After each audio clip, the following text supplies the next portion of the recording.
It was the go-home edition of NXT for the Great American Bash, and by God, did we have a bash watching it. Welcome back, guys, to Fog Wrestling. 2 hours and 15 minutes of NXT on a Tuesday night. This is when you know your life has went horribly wrong, when you're sitting here watching WWE development for 2 hours and 15 minutes every single Tuesday. And what is worse than just simply watching development? Having to watch people like Dana Brooke get shoved onto this show. We didn't like Dana Brooke on the main roster. Why did WWE think that we're going to like her on the development roster? Maybe she needs a lot of development, but I would just stick her in the bin. I would stick her in the released list. How has she not been released? When you think about it, the annual summer cleanouts by WWE, I don't know how Dana Brooke has managed to stick around for so long. That's 9 years in the company, and she has somehow avoided the chop. I don't understand that. That to me that's the equivalent of her winning a world title, in my opinion. The fact that she's managed to keep her job for 9 years. Must be doing some favours. Plastic, you know. Dana Brooke. I'm actually flabbergasted about that result. So yeah, Dana Brooke picking up her first win on TV tonight since June 2022. So over a year it took Dana Brooke to get a victory. Last victory she probably had was in that 24/7 title garbage. What is the point of Dana Brooke? I do not know, but we'll start at the beginning of the show because we got treated to the Judgment Day. I'm not sure about this. WWE believes that the Judgment Day draw ratings. Apparently, whenever they are on Raw, they draw good in the quarterly segments, but I mean, I'm not. It could be a fluke. I think it is a fluke. Now WWE is just pushing them left, right, and centre. Last week we got them on SmackDown. Now we've got obviously Dom on NXT tonight with Rhea Ripley facing a match in NXT. I'm assuming going forward they're going to try and use the Judgment Day on all 3 brands. I don't think the Judgment Day is the answer. Judgment Day completely bores the shit out of me. I mean, it was maybe okay when we had Edge in this group, but you take away Edge and what have we got? We've just got Finn Balor, a guy that nobody really cares for. Dominic Mysterio, I mean, a guy that isn't that good and just gets booed for whatever reason. I do not know. We've got Rhea Ripley, a woman that definitely looks like a man. And then we have Damian Priest, a guy that's into his 40s, hasn't really achieved anything yet. And probably won't, let's be real. He's got the Money in the Bank briefcase. Is he a future world champ? Probably not. So we've got a stable here with no real leader, and therefore Rhea Ripley, I guess, takes the lead. So they come out with Dominic Mysterio. Dominic Mysterio gets booed. Rhea Ripley wants some respect for Dominic. The fans are chanting, "Cut the mullet." They don't like the mullet. I know I like the mullet. It makes him look more like Eddie Guerrero's son than Rey Mysterio. So, yeah, keep the mullet. Why not? Wes Lee comes out. Rhea Ripley shouts at the crowd, as she does in her dominant alpha male fucking character. She's just trying too hard to be dominant, trying too hard to be this mammy pish. Look, we know you look like a man. You want to be a man. You want to be dominant. You've got all these traits that a man would have. You've probably got a fucking penis as well that a man would have. So we just don't need Rhea Ripley forced down our throats anymore. It's not enjoyable to watch. Nobody wants this. Nobody. I mean, yeah, you're gonna have some odd fucking beta males that are into Rhea Ripley, but the majority of people are not. Now maybe the fact that most people that are left watching wrestling fucking suck, and maybe they are interested in Rhea Ripley, but the majority, I definitely argue that. The majority of people are not, okay? Just because you've got a fucking portion of your fans that are, doesn't mean that everybody else is. Nobody wants Rhea Ripley. Nobody would put Rhea Ripley above the likes of Trish Stratus and whatnot in an all-time women's list. And she just looks like a fucking man. Every time there's no point talking about it anymore, but yeah, I just cannot stand Rhea Ripley. And this whole dominant thing where she is the leader of the Judgment Day and she's mommy and you need to call her mommy, and it's like playing into some fucking sick twisted kink shit, and I've no interest in seeing that in wrestling. It's just over fucking done. I mean, if people want that crap, they can do it in their own personal time. Let's not fucking plaster it on all fucking free shows every single week. Fuck Rhea Ripley. She sucks. Anyway, Wesley wants his rematch. He said something about Ali came out. He said something about Mysterio steals everything. He said something about he even steals his dad's haircut or something. I don't know. He mentioned something to do with Ray and Eddie, and I thought it was pretty entertaining. Your other daddy, Ray. Your other daddy. The fans are chanting for triple threat. Even Dominic Mysterio says, Rhea says, I'll fight you, but fuck Rhea, you're the champ. Alright, you're Rey Mysterio's son. You're fucking a Mysterio. That trumps fucking man-looking Rhea Ripley. You can decide if you're going to do triple threat or not. Why are you letting this bitch speak for you constantly? I don't get it. Ali and Wesley start brawling, and then they look up the ramp and they start cuddling while they watch They're almost Dominic. pretending though that Rhea Ripley's getting half this heat. It's all Dominic. Oh, I've got to answer to Mammy. She said this. No, you're the one getting the heat. It's almost like they're trying to portray it in a way of, oh, I can't make decisions for myself. It's Rhea Ripley. She's like half the reason I'm getting the heat. No one gives a fuck about Ripley. It's all the booze for Dominic. And I think the fact that Judgment Day is getting plastered on free shows how far this company's fell. 4 mid-carders. That's been kind. Yeah, well, no, it is being kind, but like, I mean, at least with the Bloodline, you've got Reigns and the Usos and Solo Sikoa, who, yeah, a couple of years ago, I mean, you would say those three are like mid-carders, especially like Solo Sikoa, he was on NXT, but they've been elevated so much. You've got Heyman in there. Yeah, the Judgment Day have the Bloodline have that star power in Roman Reigns, and then the Usos over the last couple of years have went to new heights. Obviously, I think that tag team title run helped, but the Usos now feel like main eventers, and I'm sure if they split them up, they could be main eventers. No one in the Judgment Day really feels like a main eventer to me. I mean, Finn Balor's had the odd title reign that lasted a day. Damian Priest is yet to win a world title. I mean, the guy had a really unrememberable US title run. You can't compare the Judgment Day to the Bloodline. I just don't see it. Stax and Lorenzo are backstage. Tony D's glad that he'll be back. He won't forget the reaction the fans gave him last week. They say they're going to reclaim the streets when they beat the NXT Tag Team Champions.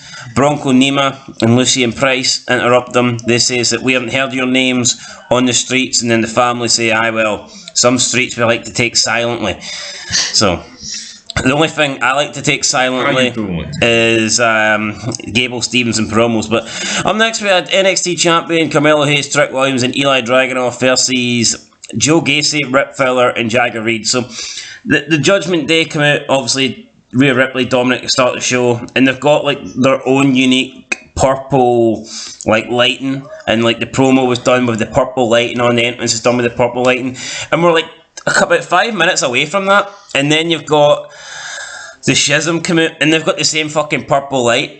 And this is just fucking gimmick infringement. This would be like Kane back in the day. He's about 2 months into his WWE career as Kane, and he's wrestling with the fucking red lighting and coming out with the red, and then they debut somebody else straight after him and they've got red lighting as well. Meat.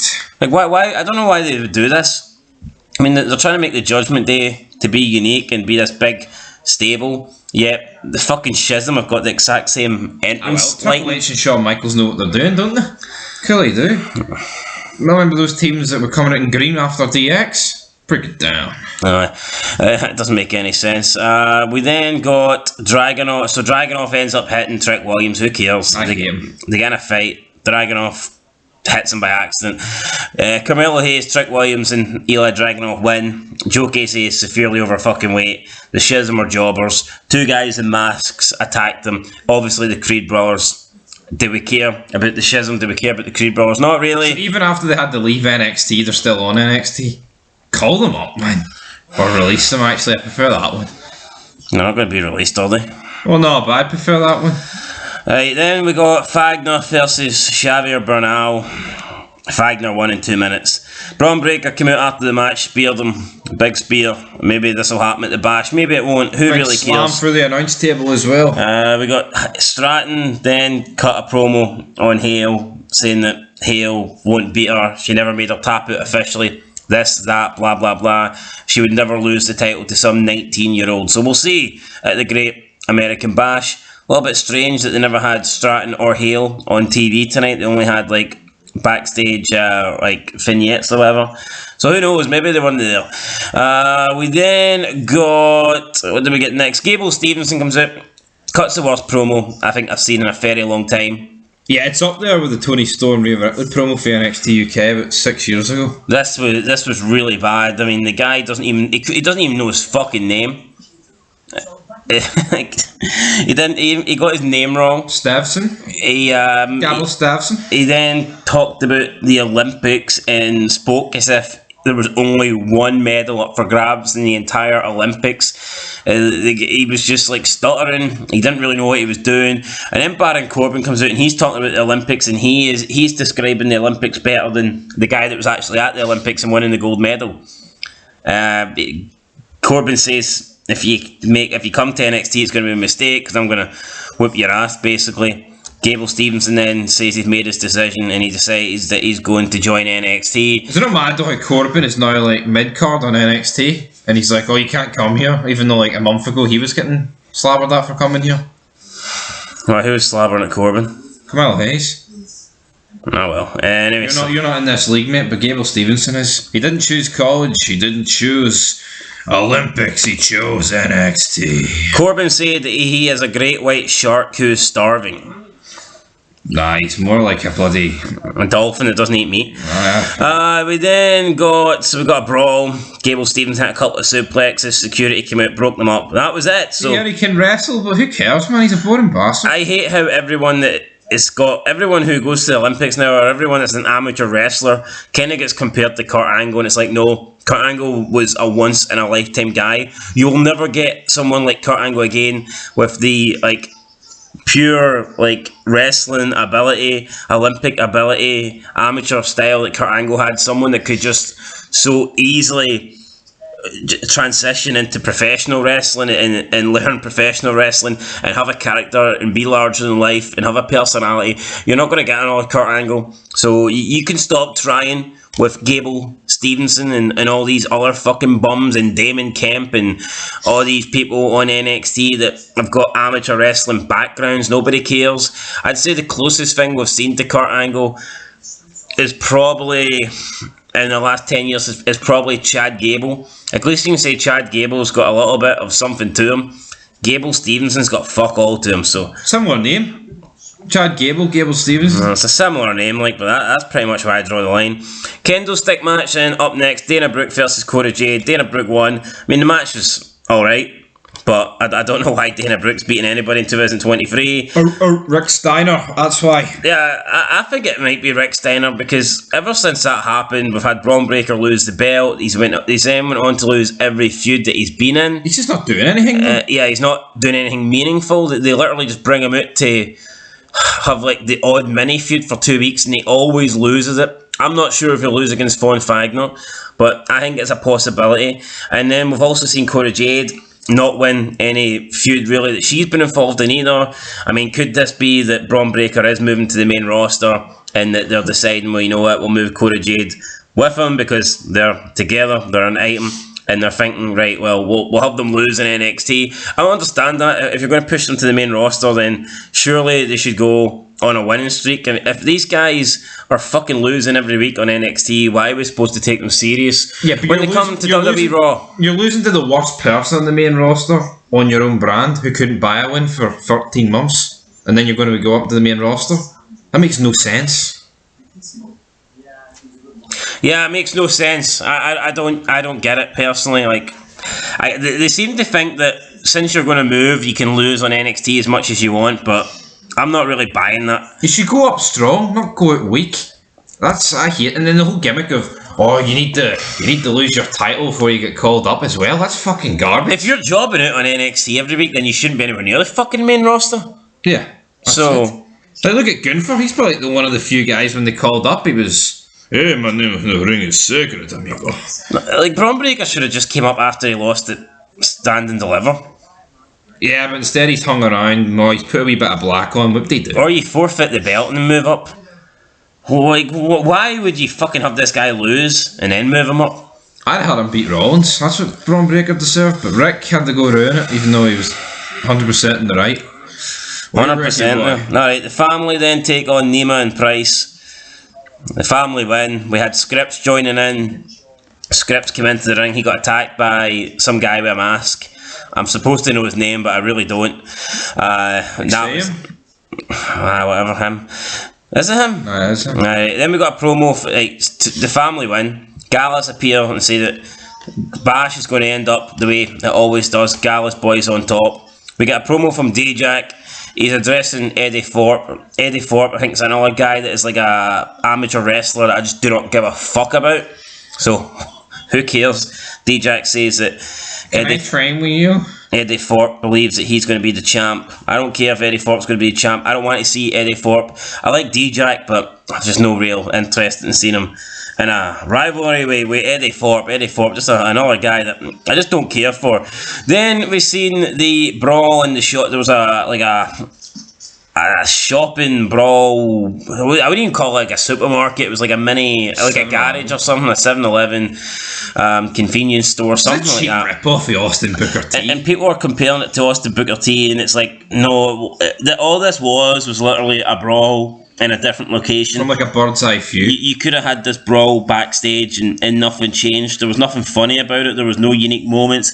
I mean, the Booker T Austin thing was fucking great. You had Austin actually using like ingredients. You Booker T trying to lock him in the fridge. Austin coming out the freezer drinking the milk, and then Austin fucking scans Booker T. The whole thing was great. You had the PA system. You had Booker T hearing about Austin. Austin comes over the PA. Booker T's looking down the aisles. He attacks some bald looking guy that looked like Austin. There was just so much good fucking comedy in that Austin Booker T segment. There was nothing funny about this. It was just a brawl that happened to happen in a store. It could have happened in the ring, it could have happened backstage, but it happened in a store. I mean, I'll give them credit for doing it in a store, because when you initially see it, it does catch your attention because it's somewhere different, it's something unique, but it wasn't fucking good. That's the point I'm trying to make. It certainly wasn't good. It wasn't bad, but it was just boring. It was just a brawl. It lasted too long. There was nothing funny about it, nothing unique about it, nothing comedy about it. Then the cops pulled up. Roxanne Perez left, and we don't even see the cops interact or nothing. So, yeah, not very good there. We then got Rhea Ripley defeating Lyra Valkyrie. I mean, who cares? A boring match. Didn't want to see Rhea Ripley anyway, so the match lasted too long. Then we got the brawl at the end with Trick Williams and Eli Dragunov. Carmelo Hayes come out to try and save his tag team partner. Well, I'm going to call him out later. Why did they make Trick Williams look like such a bitch? I mean, first of all, you have Carmelo Hayes saying, "No, don't start anything with him. I'm facing him." And then Trick Williams does start something and gets his ass whooped, and Carmelo Hayes has to come out and save him and sacrifice himself. Just making. I know Trick Williams is not the champ, and I know he's like the Kevin Nash to Shawn Michaels, I guess, in terms of being Carmelo Hayes' backup bodyguard, but I think they make the guy look extremely weak. He's a big fucking dude, big physical guy. I don't think he should be getting his ass whooped by anybody, especially not Eli Dragunov. But anyway, that's how the show ended. Eli Dragunov held the belt up. He thinks he's going to be the champ. Surely not. This guy is bored as fuck. I don't want this guy to be the belt. He comes out with his entrance theme and he plays like an invisible violin. That does not do it for me. That doesn't interest me in the fucking slightest. So yeah, NXT wasn't that good this week. The shopping thing was...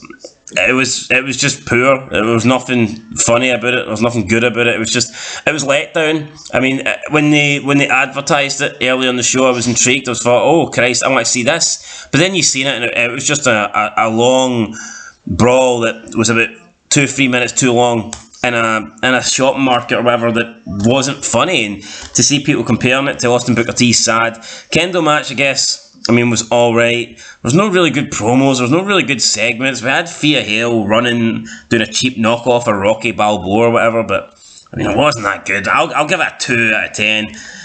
2 out of 10 for me. Yeah, I'm going to get a 2 out of 10. And Ilja Dragunov reminds me of a Gunther and Ludwig Kaiser combined. Boring then. Yeah, pretty much. That's pretty much what I'm going for. Boring as fuck. That's it. Till next time, guys. Been NXT 2 out of 10. Catch you in the next one. Peace.